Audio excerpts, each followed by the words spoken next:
Good morning dear students. बच्चों, पिछले video में आप लोग विज्ञान विषय में हमारे आसपास के पदार्थ के बारे में अध्ययन किए थे।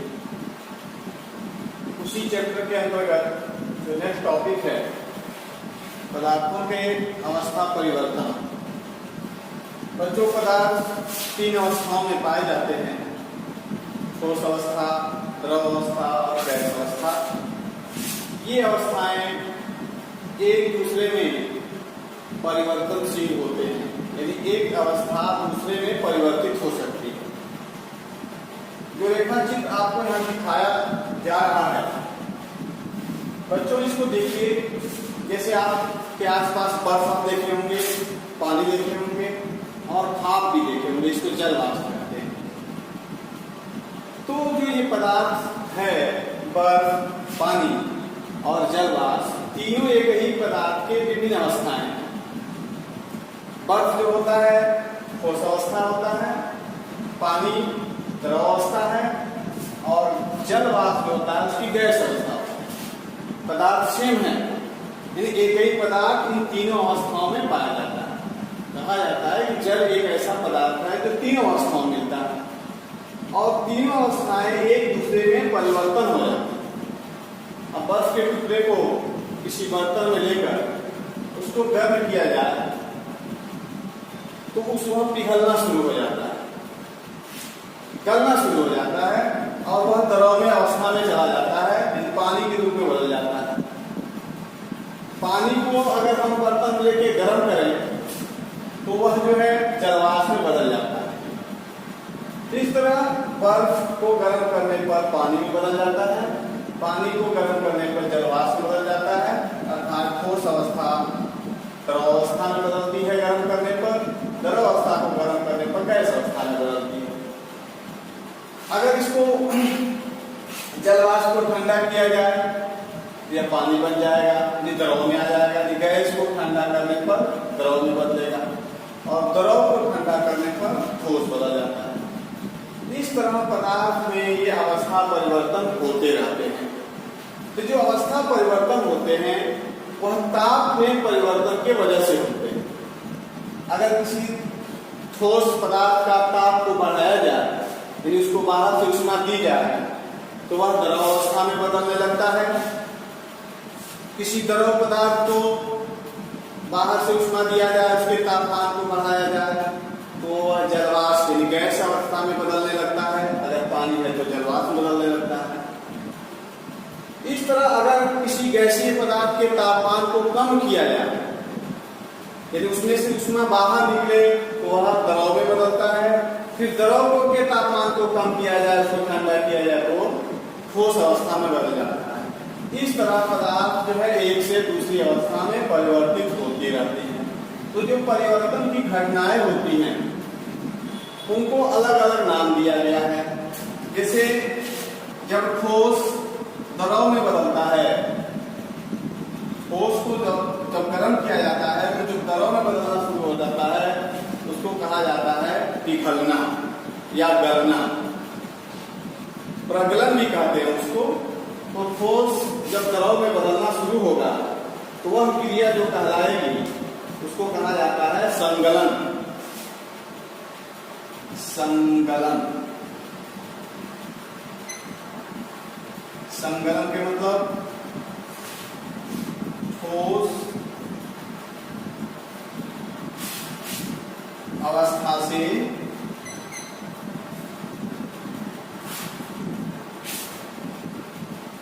द्रव अवस्था में बदलना।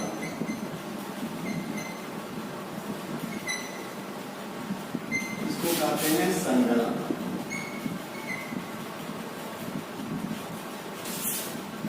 यदि ठोस के तापमान को बढ़ाएंगे तो जब उसको गर्म करेंगे किसी ठोस पदार्थ को, तो एक अवस्था ऐसी आती है, एक ऐसा तापमान आता है जिसपे ठोस द्रव में बदलना शुरू हो जाता है। तो उस निश्चित ताप को भी उस ठोस का गलनांक कहते हैं। यानी वह निश्चित ताप, वह न्यूनतम ताप जिसपे कोई ठोस द्रव में बदलना शुरू हो जाता है उसको कहा जाता है उस ठोस का गलनांक, यदि ठोस का ही गलनांक होता है। तो जब संगलन शुरू होता है, जिस तापमान पे संगलन क्रिया शुरू होती है उसी को कहा जाता है गलनांक। गलनांक, तो गलनांक जिस ताप पे कोई द्रव, कोई ठोस द्रव में बदलना शुरू होता है। बच्चों, जो गलनांक होता है, मेल्टिंग पॉइंट होता है, वह निश्चित ताप, वह न्यूनतम ताप जिस पर कोई ठोस पदार्थ द्रव अवस्था में बदलना प्रारंभ करता है, तो वह ताप उस ठोस का गलनांक कहलाता है। अलग अलग ठोस का गलनांक अलग अलग है। जैसे बच्चे बर्फ है, बर्फ को अगर हम गर्म करें तो 0 डिग्री सेल्सियस से जब ही उसका तापमान बढ़ेगा बर्फ गलना शुरू हो जाएगा और पानी में बदलना शुरू हो जाएगा। बर्फ का भी तापमान 0 डिग्री सेल्सियस होता है, पानी का तापमान भी 0 डिग्री सेल्सियस होता है जब पानी बनता है, लेकिन वह गलना शुरू हो जाता है तो जो 0 डिग्री सेल्सियस है उसी को उसका गलनांक कहेंगे। बच्चों, ये जो गलनांक होता है किसी ठोस पदार्थ का विलाक्षणिक गुण होता है, यानी निश्चित रहता है, वह परिवर्तनशील नहीं होता। दूसरा टॉपिक बच्चों, जब कोई द्रव गैस में बदलता है तो उसको कहा जाता है, किसी द्रव को या जल को अगर हम गर्म करें, जल को गर्म करने पर जब उसका तापमान बढ़ाते हैं तो उसका भी अवस्था, एक निश्चित तापमान पर उसका भी अवस्था परिवर्तन शुरू हो जाता है, जिसको कहा जाता है वाष्पीकरण। वाष्पीकरण, वाष्पीकरण होता है, इवेपोरेशन। वाष्पीकरण होता है।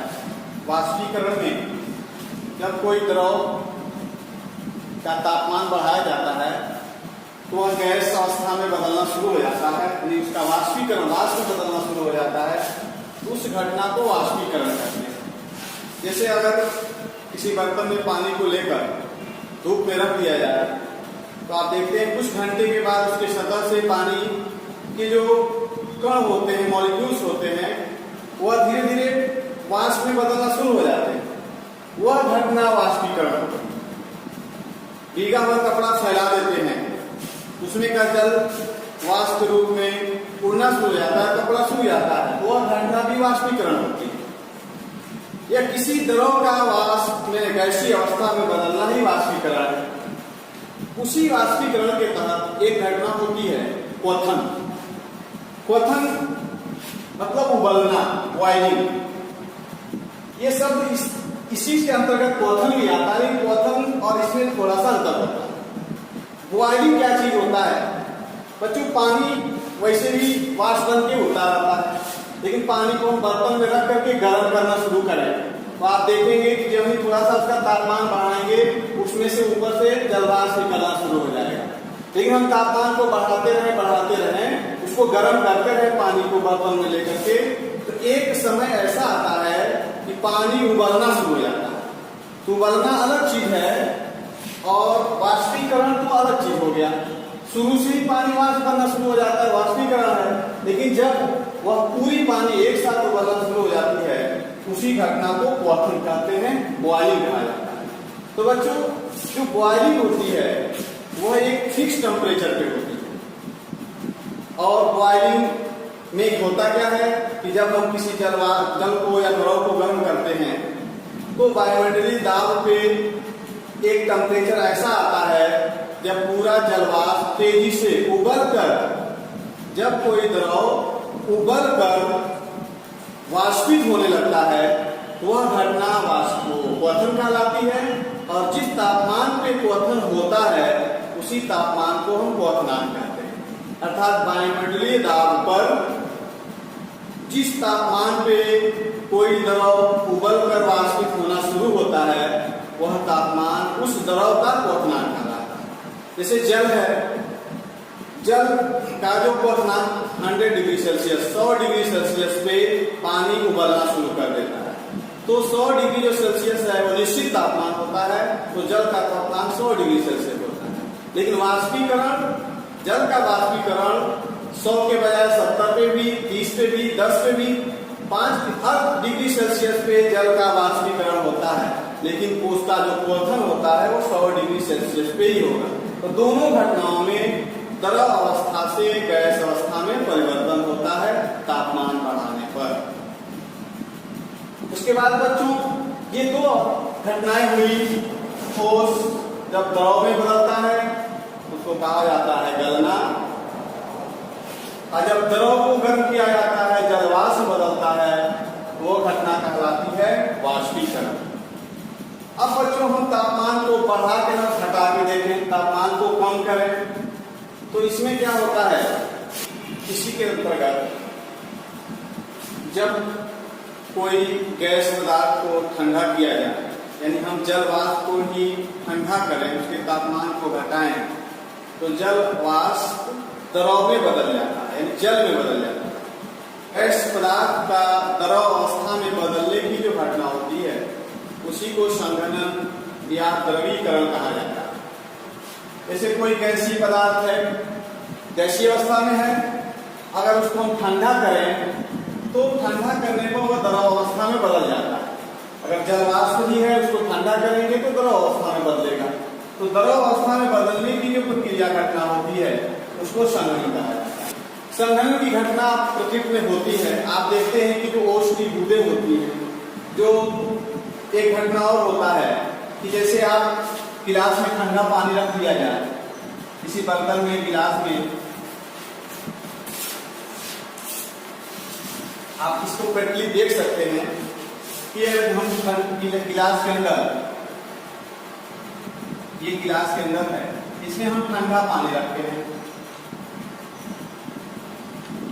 ये ठंडा जल है, ठीक। तो आप इसको हम ठंडा पानी को रख दें इस समय बरसात के समय में, उसमें आप देखते हैं कि कुछ समय के बाद इसके बाहरी सतह पे पानी की छोटी छोटी बूंदें आ जाती हैं। इसको आप प्रैक्टिकली घर पे देख भी सकते हैं। ये जल की बूंदें हैं। ये बूंदें कहां से आती हैं? जल की बूंदें आ जाती है। तो देखो बच्चों, जो हवा में जलवाष्प होता है, यानी जो जल के वाष्प के रूप में होता है, वो जलवाष्प जब ये हवा इससे टकराती है, ये ठंडे गिलास से, इसके अंदर ठंडा जल रखा गया है तो इसकी सतह ठंडी रहती है। तो जब यहाँ टकराती है जलवाष्प तो उसका तापमान घटता है, यानी वो ठंडा होती है और ठंडा होकर के जल के रूप में परिवर्तित होने लगती है। वही जल के बूंदों के रूप में गिलास के बाहर, ऐसा नहीं कि अंदर से पानी बाहर नहीं आता, बाहर से जो जलवाष्प होता है वो बूंद के रूप में बदल जाता है। यह घटना संघनन कहलाती है। उसके बाद बच्चों, संघनन के बाद ये होता है कि जब किसी द्रव को, किसी भी द्रव पदार्थ को के तापमान को घटाया जाता है, उसको ठंडा किया जाता है, वह ठोस में बदल जाता है। इसको हम हिमीकरण कहते हैं, जमना, फ्रीजिंग,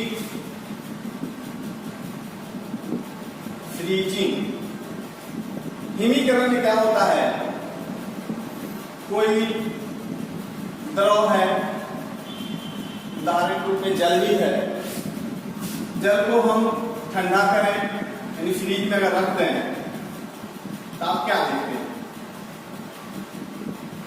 ठंडा करने पर वह बर्फ में बदल जाता है, अर्थात ठोस में बदल जाता है। आप देखते हैं घर पे, आपके घर फ्रिज होगा, तो पानी जब रखा जाता है तो वह गैस, पानी द्रव होता है, लेकिन जब उसको ठंडा किया जाता है तो वह बदल जाता है किसमें, ठोस में, बर्फ में। तो यह जो परिवर्तन होता है, अवस्था परिवर्तन, इसको कहा जाता है हिमीकरण। यही है हिमीकरण, या जमना भी कहते हैं इसको। ये घटना हिमीकरण कहलाती है। तो हिमीकरण का अर्थ होता है कि किसी पदार्थ के द्रव अवस्था से ठोस अवस्था में बदलना, यानी किसी पदार्थ का द्रव अवस्था से ठोस अवस्था में बदलना, इसी को हिमीकरण कहा जाता है। ठोस अवस्था में बदलना। ये हिमीकरण है। पानी की बूंदें जो है बर्फ में बदल जाती हैं, जिसके वजह से ओले पड़ते हैं, वो हिमीकरण होता है। तो ये हिमीकरण, इसी के तहत ये हिमीकरण की जो घटना होती है एक निश्चित तापमान पे होती है, किसी तापमान पे नहीं होगी, हर पदार्थ का अलग अलग तापमान पे हिमीकरण शुरू होता है। यानी जल भी है, अगर हम जल को ठंडा करें तो 0 डिग्री सेल्सियस पर जल के जो बूंदें होती हैं, जल के कण होते हैं, वह जमना शुरू हो जाते हैं। तो जल का जो हिमांक होता है वह 0 डिग्री सेल्सियस होता है। इस तरह अलग अलग द्रव पदार्थ का हिमांक अलग अलग होता है। तो वो शब्द आता है हिमांक। हिमांक को फ्रीजिंग पॉइंट कहा जाता है।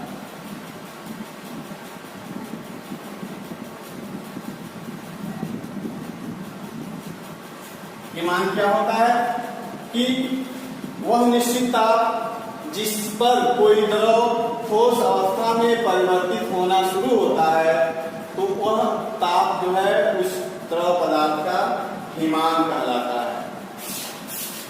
वह निश्चित ताप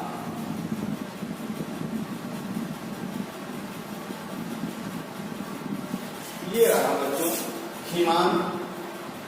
जैसे द्रव उदाहरण के रूप में है, जैसे जल है, जल, तो जल का हिमांक 0 डिग्री सेल्सियस होता है। 0 डिग्री सेल्सियस होता है, अनसेल्सियस इसको कहते हैं। ये जल है। बर्फ का गलनांक भी 0 डिग्री सेल्सियस है और जल का हिमांक भी 0 डिग्री सेल्सियस होता है। यानी 0 डिग्री सेल्सियस पे जल का जमना शुरू हो जाता है और 0 डिग्री सेल्सियस पे बर्फ का पिघलना भी शुरू हो जाता है। पदार्थ में जो अवस्था परिवर्तन आपने पढ़ा, यदि ठोस का द्रव में बदलना और द्रव का गैस में बदलना, तो ठोस का द्रव में बदलना जो होता है उसको हम गलना कहते हैं। द्रव का गैस में बदलना वाष्पीकरण कहा जाता है। फिर उसका अपोजिट आपने देखा कि जब गैस को ठंडा किया जाता है तो वह द्रव में बदलता है, तो उसके लिए आपको द्रवीकरण कहते हैं। और जब किसी द्रव को और ठंडा किया जाता है तो ठोस में बदल जाता है, जिसको हम जमना या हिमीकरण कहते हैं। इसके अतिरिक्त भी बच्चों कुछ पदार्थों में ऐसी घटनाएं होती हैं। जब किसी कोई ठोस पदार्थ है, ये ठोस है, तो ये ठोस पदार्थ को गर्म करते हैं तो पहले वो द्रव में बदलता है। मोस्टली जो ठोस पदार्थ होते हैं जब उसका तापमान बढ़ाया जाता है तो द्रव में बदलता है। लेकिन कुछ ऐसे पदार्थ होते हैं, जैसे कपूर आपने देखा होगा, कपूर को लेके आप किसी बर्तन में गर्म करेंगे तो कुछ समय के बाद पूरा कपूर वाष्प में बदल जाता है, पानी नहीं बनता, वहां द्रव अवस्था नहीं आती। तो ठोस पदार्थ को गर्म करने पर, यानी इसको गर्म करने पर यह सीधे द्रव में न बदल करके जब सीधे गैस में बदल जाए, गैस कोई भी ठोस जब उसको गर्म किया जाए और सीधे गैस में बदल जाता है, तो यही घटना कहलाती, यही क्रिया कहलाती है ऊर्ध्वपातन। इसको कहा जाता है ऊर्ध्वपातन। तो ये एक अलग घटना है अवस्था परिवर्तन में ही, लेकिन जब ठोस सीधे गैस में बदल जाए, सामान्यतः ठोस को गर्म करने पर पहले द्रव में बदलता है, फिर गर्म करने पर गैस में बदलता है। लेकिन जब कोई ठोस पदार्थ गर्म करने पर सीधे गैस में बदल जाता है, ठोस अवस्था से सीधे गैस अवस्था में बदलने की जो क्रिया होती है उसी को ऊर्ध्वपातन कहते हैं, सब्लिमेशन। जैसे कपूर के साथ अमोनियम क्लोराइड नौसागर होता है, आयोडीन होता है, जो ठोस अवस्था में होते हैं, लेकिन उसका तापमान बढ़ाया जाए तो सीधे गैस अवस्था में बदल जाते हैं। उसी का अपोजिट इन पदार्थों के गैसीय अवस्था को, वाष्प को अगर ठंडा करें हम, वह द्रव अवस्था में नहीं आए, वह सीधे ठोस अवस्था में बदल जाता है। तो किसी गैस को, किसी कोई गैस है, गैस अवस्था है, ये गैसीय अवस्था है, गैस अवस्था, अगर इसको हम ठंडा करें, ठंडा करने पर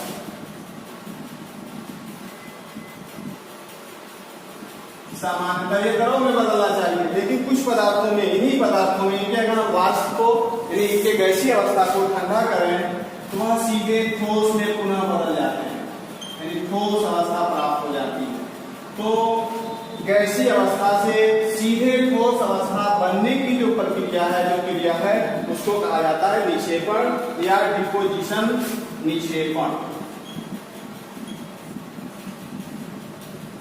यह भी घटना इन्हीं पदार्थों में होती है। आयोडीन के वाष्प को ठंडा करें तो ठोस अवस्था में आएगा, या हम कपूर के वाष्प को ठंडा करें तो सीधे ठोस अवस्था में बदल जाता है। तो यह दो घटनाएं हैं जो ठोस से सीधे गैस में या गैस से सीधे ठोस में बीच की द्रव वाली अवस्था इनमें नहीं आती है। तो इस घटना को कहा जाता है ऊर्ध्वपातन और निक्षेपण। इस तरह बच्चों जो अवस्था परिवर्तन है कितने तरह के होते हैं, आपकी जो तीन अवस्था है याद रखने के लिए आपको यहाँ एक डायग्राम रेखा चित्र बना दे रहे हैं, इससे आप आसानी से याद कर लेंगे। ये ठोस, द्रव, गैस। ठोस, किसी ठोस पदार्थ को जब गर्म किया जाता है, गर्म करने पर इसको गर्म करेंगे, यह गैस द्रव में बदलता है। इस घटना को कहा जाता है गलना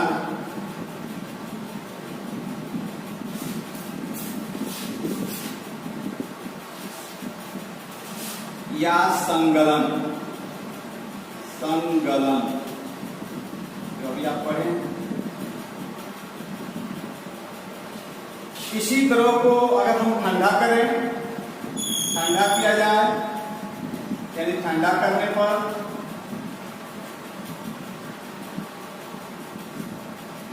किसी द्रव को जब ठंडा किया जाता है तो वह ठोस अवस्था में बदलता है। इसको कहा जाता है घनीकरण, फ्रीजिंग। अपने हिमांक पे वो ठोस अवस्था में बदलना शुरू हो जाता है। जब किसी द्रव को और गर्म करते हैं, यानी गर्म करते हैं इसको, तब इसका वाष्पीकरण शुरू हो जाता है। किसी द्रव को गर्म करते हैं वो घटना कहलाती है वाष्पीकरण। वह गैस में बदलना शुरू हो जाता है। लेकिन वाष्पीकरण का अपोजिट जाओ, अगर किसी गैस को ठंडा करें, किसी गैस को अगर हम ठंडा करें तो उड़ता हुआ द्रव में बदलता है। ठंडा करने पर, इसके तापमान को घटाने पर, इस क्रिया को कहते हैं संघनन।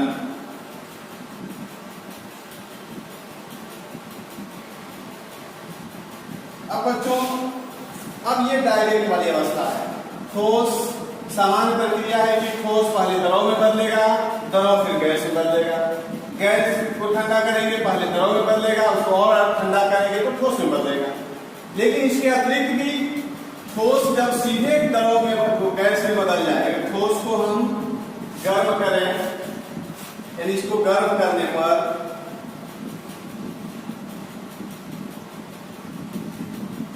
जैसे कपूर को आप गर्म करेंगे तो सीधे गैस में बदल जाएगा। ये क्रिया क्या कहलाएगी? ऊर्ध्वपातन। इसको ऊर्ध्वपातन कहते हैं। इसी का विपरीत जो होता है, गैस को अगर हम ठंडा करें तो द्रव में बदलने के बजाय अगर सीधे ठोस में बदलता है, यह क्रिया कहलाती है निक्षेपण।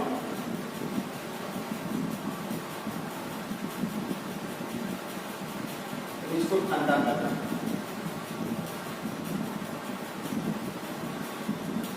इस तरह बच्चों इसको आसानी से आप इस रेखा चित्र के द्वारा आसानी से अवस्था परिवर्तन को याद रख सकते हैं।